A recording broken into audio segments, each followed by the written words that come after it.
So hey guys, what does the worst recession in 300 years mean to you? So that's what we're going to cover. So if you've got any questions, anything at all, make sure you subscribe, make sure you write your questions, any comments down in the notes, and I'll be sure to get back to you. But basically, so let's talk about 300 years. So basically, the recession we are currently in, now whether we've announced it initially, July 1st we'll announce it, no doubt, it will be, or is likely to rival the recession that we had 300 years ago. Now, if you look at the chart, okay, which I'll show you, you'll see that there's been nothing like it in the past 300 years. Not since 1706 and 1709. 1706 was effectively wars and famine, and then 1709 was the Great Freeze, okay, where basically, and they're not sure exactly what caused that recession or why it was so cold over that winter, but what they think was there was a number of volcanoes put dust in the air which cooled things down, and it was also the sun's activity wasn't as much in that year as normal, and so those things combined they think caused a massive freezing.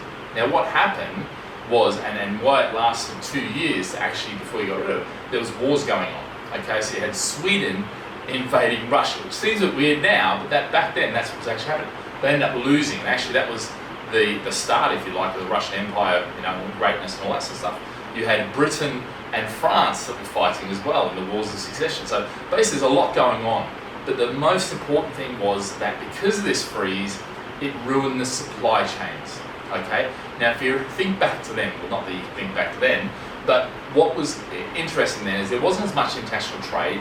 You know, countries were still establishing themselves. The bottom line is, if all of the food falls out, then there's famine, and that's what actually happened, and that caused the economy to grind to a halt. There was 3 months of where effectively they were having fairs and they were skiing on ice on the Thames. So if you go to London, the Thames River, it was frozen over. Yeah, I don't know about you guys, but it's not done that for a long, long time. And a lot of people say it won't happen again because they've now dredged it out and it was very shallow before in parts and things like that. The bottom line is, that was the precursor for that 300 years, and it's an amazing thing to have to go back that far, and we're experiencing it and in the middle of it in our lifetime. So, you know, it's something that I guess we'll be able to tell our kids about. You know, not something that we necessarily want to do, but the reality is we haven't really got into it for a large degree yet, because there's been so much government funding in terms of the C-bills and the bounce back loan schemes and the payment holidays and all these sort of things which the government is doing, furloughing, you know, those sort of things.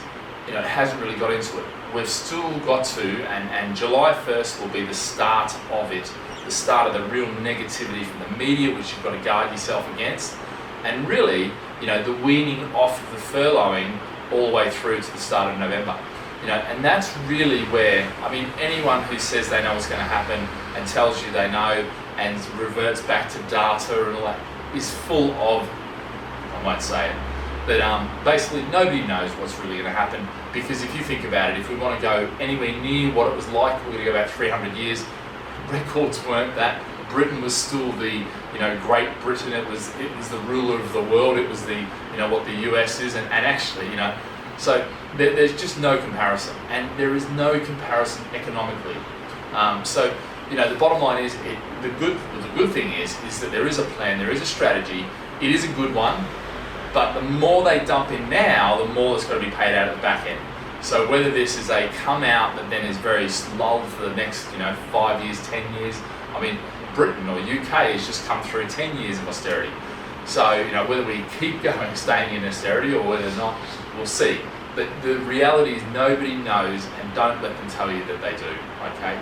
Don't let them feed you bullcrap, and the media will come out with all sorts of stuff.